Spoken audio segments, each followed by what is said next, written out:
Allez, on y va. Bonjour Vincent. Bonjour messieurs. Vincent, tu nous as souvent répété ces dernières semaines que, à deux, trois éléments près, tout le monde avait à peu près la même équipe type en tête du SA15. Vous avez fait beaucoup tourner à Vannes, où des joueurs ont été performants. Ça peut remettre des choses en question. C'est un peu casse-tête pour vous, ça. Non, après il y a toujours des choix à faire. C'est qu'il y a une ossature qui se dessine.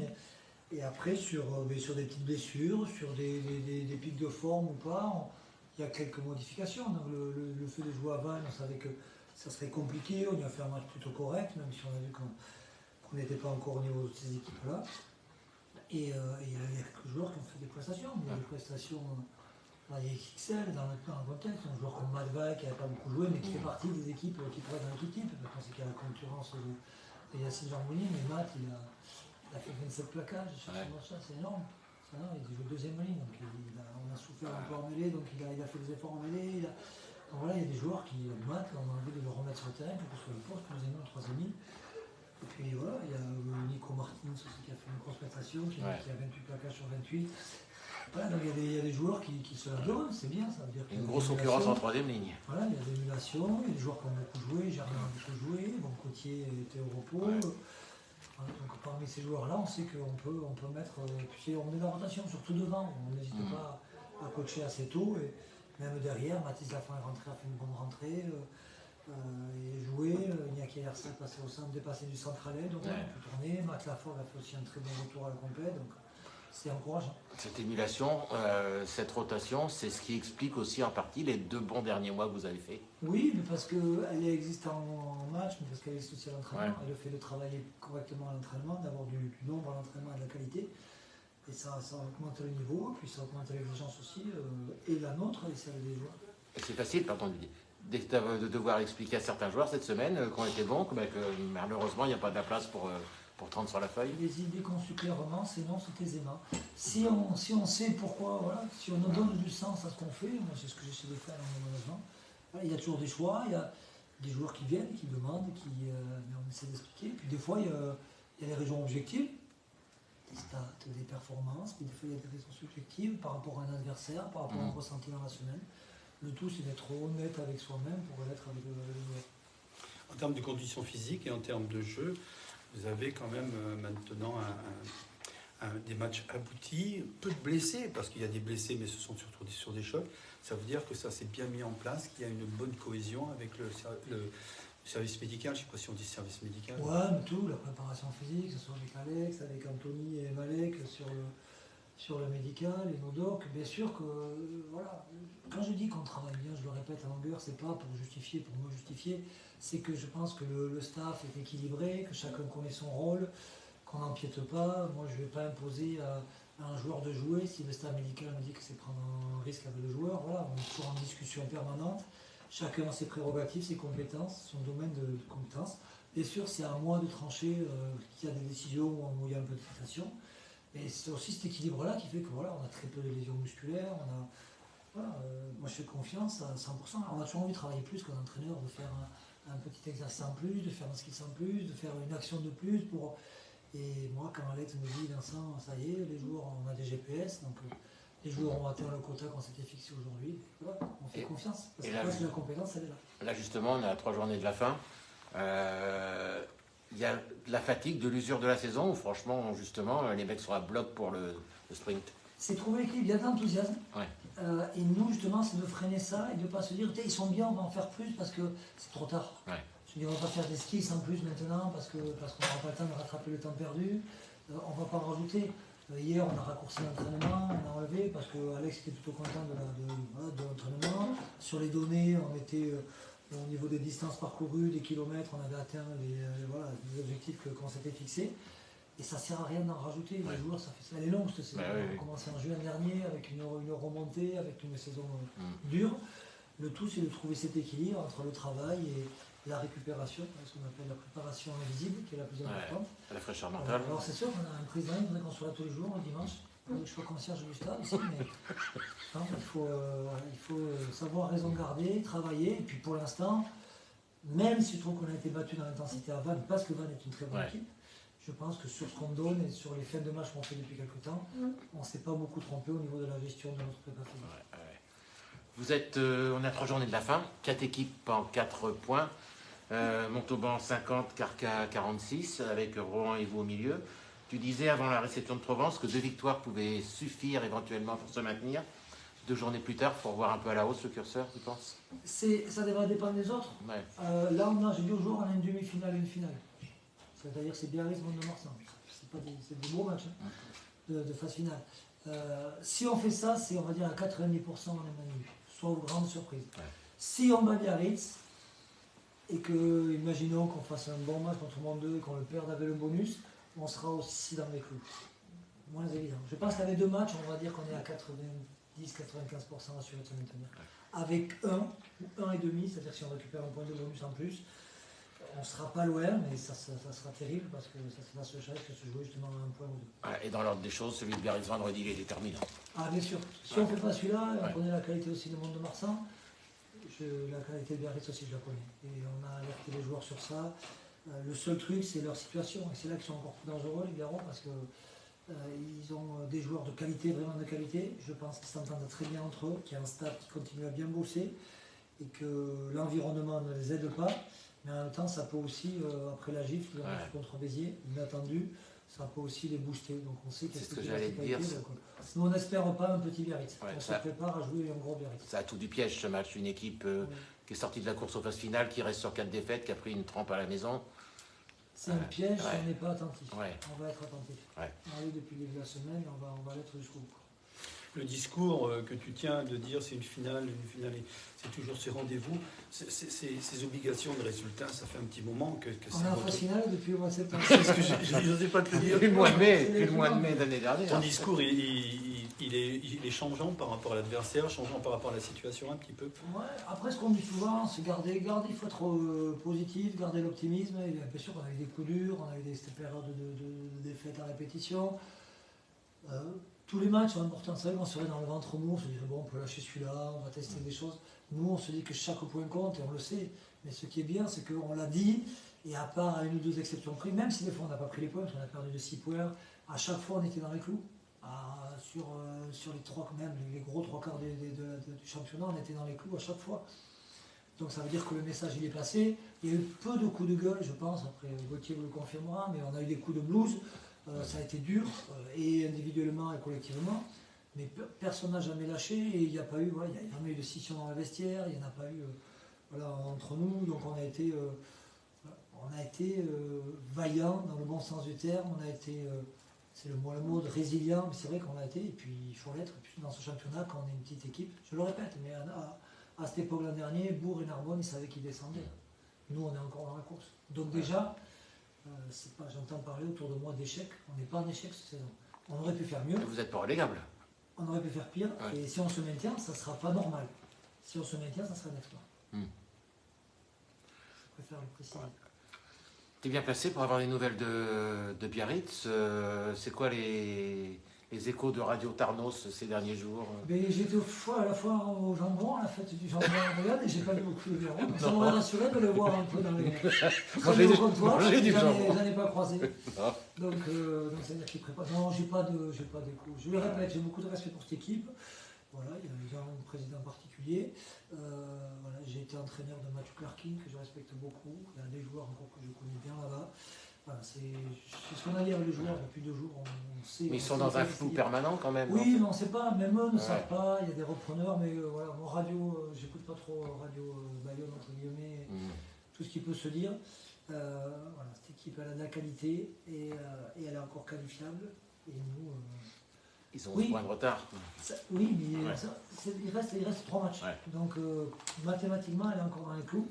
Et surtout, après le match de Béziers, ils vont avoir envie de réagir. Donc moi, c'est ce que je retiens. Pas les rumeurs. Cette équipe de Vannes, pour venir, non pas sur l'équipe de Vannes, mais sur l'environnement, ce stade de la Rabine, 10 000 personnes, c'est quand même, en Bretagne, qui n'est pas une terre de rugby, c'est quand même un rendez-vous qui est merveilleux quand même. Oui, c'est super. Mais moi, j'aimerais qu'Angoulême, ça soit ça aussi. Et ça tient bien sûr à l'environnement, mais ça tient à nous. C'est-à-dire que si on fait des matchs, si on commence à monter de niveau, qu'on monte ce cœur-là, on fait des matchs à 6-7 000, on n'est pas loin. Et il y a le potentiel, parce qu'on ne pense pas que Vannes, au niveau de la population, soit beaucoup plus grand qu'Angoulême. Voilà. Après, c'est juste une dynamique, et eux, ça fait combien? Ça fait 10 ans qu'ils y sont Pareil, entre 2016, les deux. comme le SK15. 10 ans, avec une régularité.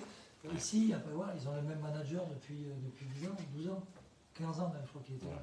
Donc ils ont de la continuité, ils ont de la réussite, des résultats. Ici, ça a été un peu plus compliqué, donc c'est trouver ça et sur s'afficher. Alors il ne faut pas être envieux, il faut apprécier, mais c'est un stade de centre-ville, mais celui-là, si on a des bons résultats, que le club continue à grandir, il suffit de fermer une tribune et l'ambiance qu'il y a au stade, on va regarder. Je ne suis pas impressionné par le Rabine, j'arrive de Bayonne. Donc, pardon. Voilà, mais je trouve qu'Angoulême, déjà, c'est pas mal et je préfère nous regarder à nous et voir ce qu'on peut faire pour progresser.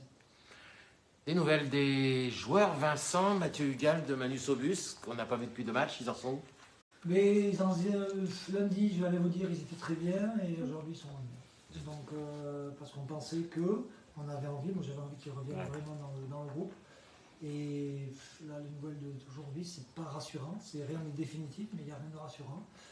Donc, comme je l'ai dit, il y a Ben Botica qui est arrivé, il y a son frère Jacob qui a toujours été, qui a répondu présent, et on a Rémi Brosset, donc pour combler le manque de Mathieu, voilà, on s'est équipé. Et derrière, quand je vois Adrien, les matchs qu'il fait, et le comportement de Lucas depuis le début de la saison, voilà, on comblera aussi l'absence de Manu, même si je sais que c'est des joueurs importants qui nous ont tenus beaucoup la saison, mais ça fait partie de l'adaptation, et le fait qu'on ait fait de la rotation, ça permet à ces joueurs aussi de rentrer dans le groupe en toute confiance. Ouais. Pour finir, Ben Botica, justement, premier match à Vannes vendredi dernier, plutôt bien, dans un contexte difficile, ouais. dans un match avec du rythme, parce qu'il n'avait pas beaucoup joué.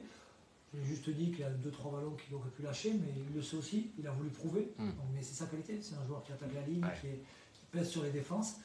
Voilà, je lui dis, je peux vous le dire, il y a ça, et puis il y a 2-3 coups de pied où j'avais demandé qu'on sorte le ballon en touche quand on est à 13, on ne l'a pas fait.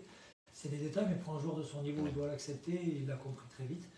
On aurait dû couper le rythme là, entre la 43e et la 55e, couper un peu le rythme, parce qu'on était quand même dans le match, et on n'a pas su, et à 13 contre 15, on a pris ces 21 points qui nous ont coûté tout simplement le match, et au moins le bonus. Ok. Merci Vincent. J'ai été assez cool, monsieur Rondin. Très bien. Il a fait. Tout le monde. Allez, T'as faim? Ça va? Salut, Gauthier. Je vais manger après. T'as faim? Non, t'as faim? T'as pas manqué. Ouais, vite, tout bouger. Hop.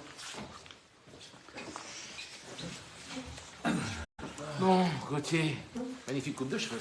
Merci. Pourquoi c'est trop haut ça? Ça va, ça monte. Bon, première chose, comment vont les vieux mollets?